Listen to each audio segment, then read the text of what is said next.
नमस्कार मंडळी. अवधूत चिंतन श्री गुरुदेव दत्त श्री स्वामी समर्थ महाराज की जय. बघा 13 जानेवारी रोजी भोगी आहे. तर भोगीच्या दिवशी चुकूनही आपल्याला हे दोन भाज्या खायच्या नाहीत, अन्यथा काय होईल तर त्याचे आपल्याला भयंकर परिणाम हे भोगावे लागतील. चला तर मग आपण व्हिडिओला सुरुवात करूया. बघा, आपल्या हिंदू धर्मात प्रत्येक सणाचं एक विशेष असं महत्त्व असतं. मकर संक्रांतीच्या आदल्या दिवशी आपण ही भोगी साजरी करत असतो. पण तुम्हाला माहीत आहे का, याच आनंदाच्या दिवशी कळत नकळत एक किंवा एखादी केलेली छोटीशी चूक तुम्हाला तुमच्या आयुष्यात दुःख, दारिद्र्याची सावली आणू शकतो. त्यामुळे आजकाल काय झाले की प्रत्येक घरात एकच ओरड असते, हातात पैसा टिकत नाही, मुलांची प्रगती खुंटली आहे किंवा घरात सतत कटकटी भांडणं होतात. विचार करा, तुम्ही खूप कष्ट करता, देवांची भक्ती करता, तरीही नशिबाची साथ का मिळत नाही? कदाचित यातच उत्तर तुम्हाला तुमच्या स्वयंपाकघरात दडलेलं असू शकतं.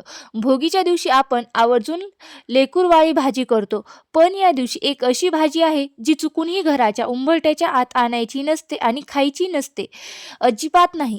जर ही भाजी आपण खाल्ली, समजा त्या दिवशी जर तुमच्या ताटात आली, त्याचे मात्र तुम्हाला भयंकर परिणाम किंवा आर्थिक संकट, घरात अशांतता निर्माण होऊ शकते.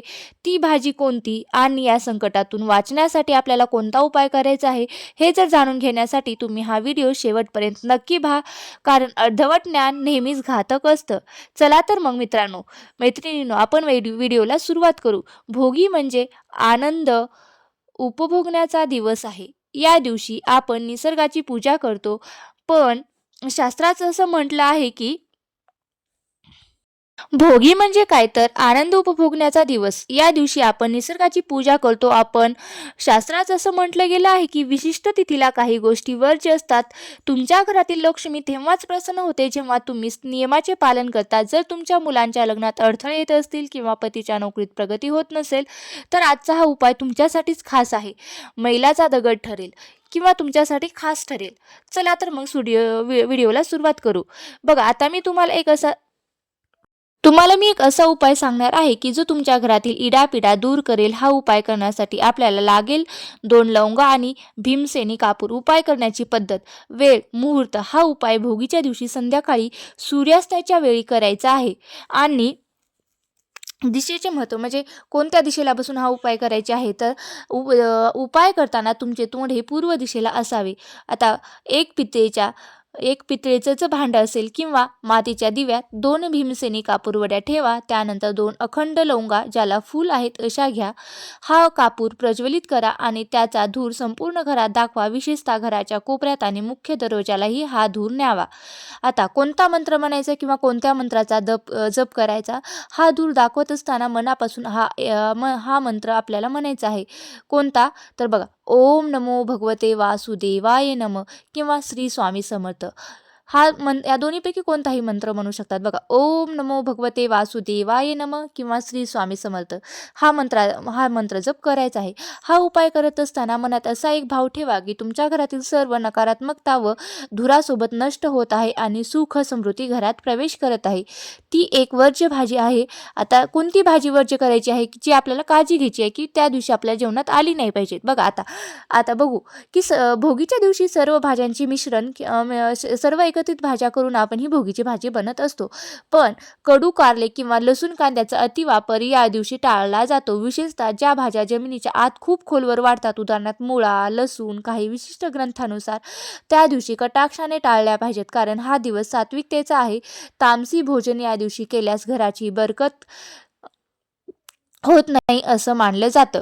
बघा, तसेच जेच काय तर तामसी वस्तू खायच्या नाहीत, अशा प्रकारे त्या वस्तू वर्ज्य करायच्या आहेत. बघा, आता नंतर संक्रांतीच्या दिवशी कोणत्या वस्तूचे दान केल्याने जो आपल्याला पितृदोष लागलेला असतो तो दूर होतो, तर बघा, 5 वस्तूंचे दान केल्याने पितृदोष हा दूर होत असतो. आपण भोगीचे महत्त्व पाहिले. आता बोलणार आहोत मकर संक्रांतीबद्दल. संक्रांतीचा सण म्हणजे केवळ तिळगुळ खाण्याचा नाही, तर हा दिवस आहे आपल्या आयुष्यातील दोष मिटून पुण्य पदरात पाडून घेण्याचा. तुम्हाला माहीत आहे का, आपल्या प्रगतीमध्ये येणारे अनेक अडथळे हे पितृदोषामुळे निर्माण होऊ शकतात आणि होतच असतात. घरात आजारपण, लग्नाची योग न जुळणे किंवा मुलांच्या अभ्यासात लक्ष न लागणे ही पितृदोष पितृदोषाची लक्षणे असू शकतात. पण घाबरू नका. वर्षातील सर्वात मोठा मुहूर्त म्हणजे मकर संक्रांती. हा पितृदोषातून मुक्ती मिळवण्यासाठी सर्वोत्तम काळ मानला जातो किंवा सर्वोच्च काळ मानला जातो.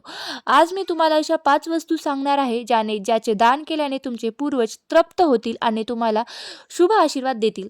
पितृदोष आणि संक्रांतीचा संबंध. जेव्हा सूर्य धनु राशीतून मकर राशीत प्रवेश करतो तेव्हा त्याला आपण मकर संक्रांत म्हणतात किंवा त्याला उत्तरायण असं सुद्धा म्हणत असतो. हा काळ देवांचा दिवस मानला जातो. या पवित्र काळात केलेले दान थेट आपल्या पितरांपर्यंत पोहोचते. जर आपण योग्य वस्तूचे दान केले तर ते पितरांच्या आत्म्याला शांती मिळते आणि घरावरील संकटाचे जे आपल्या घरावर सावट आहे ते सुद्धा दूर होत असतं. बघा, आता 5 अशा कोणत्या विशेष वस्तू आहेत, आता नीट लक्ष देऊ नये का. या 5 वस्तू कोणत्या आहेत ज्या मी तुम्हाला सांगणार आहे, जे आपल्याला दान करायचे आहेत. एक म्हटलं पहिली वस्तू आहे काळे तीळ. सर्वात महत्त्वाचे, पितृदोषासाठी काळे तीळ हे सर्वश्रेष्ठ मानले जातात. संक्रांतीच्या दिवशी एका तांब्याच्या पात्रात पाणी घेऊन त्यात थोडे काळे तीळ टाका आणि हे सूर्यदेवाला अर्पण करा. तसेच गरिबांना काळ्या तिळाचे लाडू दान करा. बघा, ही आहे पहिली वस्तू. आता दुसरी वस्तू आहे गूळ आणि तूप. गूळ हा सूर्याचा कारक आहे आणि तूप हे सात्विकतेचे प्रतीक आहे. गूळ आणि तुपाचे दान केल्याने घरातील अन्नाची कमतरता कधीच भासत नाही आणि पितरांचा आशीर्वादही आपल्याला मिळत असतो. तिसरी आहे नवीन वस्त्र. विशेषतः काळी घोंगडी किंवा गरम कपडे. जानेवारी महिन्यात थंडी असते, अशा वेळी गरजू व्यक्तींना काळी घोंगडी किंवा उबदार कपडे दान केल्याने राहू केतूचे दोष शांत होतात आणि पितृदोष दूर होण्यास मदत होत असतात. आता 7 प्रकारचे धान्य. आता चौथी जी वस्तू आहे ती आपल्याला 7 प्रकारचे धान्य हे दान करायचे. त्यामध्ये ज्वारी, बाजरी, गहू, तांदूळ, हरभरा, मूग, उडीद हे 7 धान्याचे मिश्रण करा आणि त्याला सप्तधान्य दान म्हणतात. यामुळे घरातील नकारात्मकता ही आपल्या बाहेर पडत असते. आता बघा, 5वी जी वस्तू आहे ते पाणी भरलेले भांडे. शक्य असल्यास मातीचे किंवा तांब्याचे भांडे पाण्याने भरून दान करा. तृप्त पूर्वज तुमच्या आयुष्यात सुखाची बरसात हे नक्कीच करतात. बघा, दान करण्याची योग्य पद्धत आणि मंत्र. जेव्हा आपण दान करतो तेव्हा दान करताना सुद्धा दान करण्याची जी पद्धत असते ती योग्य असली पाहिजे. बघा, दान करताना तुमचे तोंड हे दक्षिण दिशेला म्हणजे पितरांची दिशा करून मनात त्यांचे स्मरण करा. दान देताना हा मंत्र म्हणा, ओम प्रीत्योभ्य नमः, ओम प्रीत्यभ्य नमः. हा दान करताना मंत्र म्हणायचा आहे.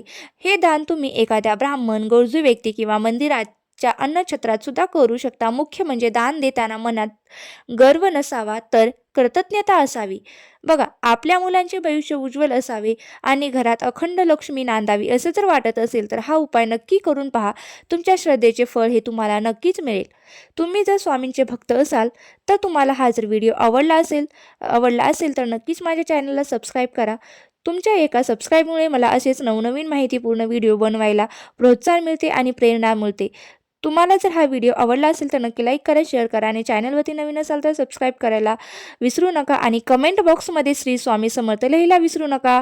श्री स्वामी समर्थ. जय जय स्वामी समर्थ.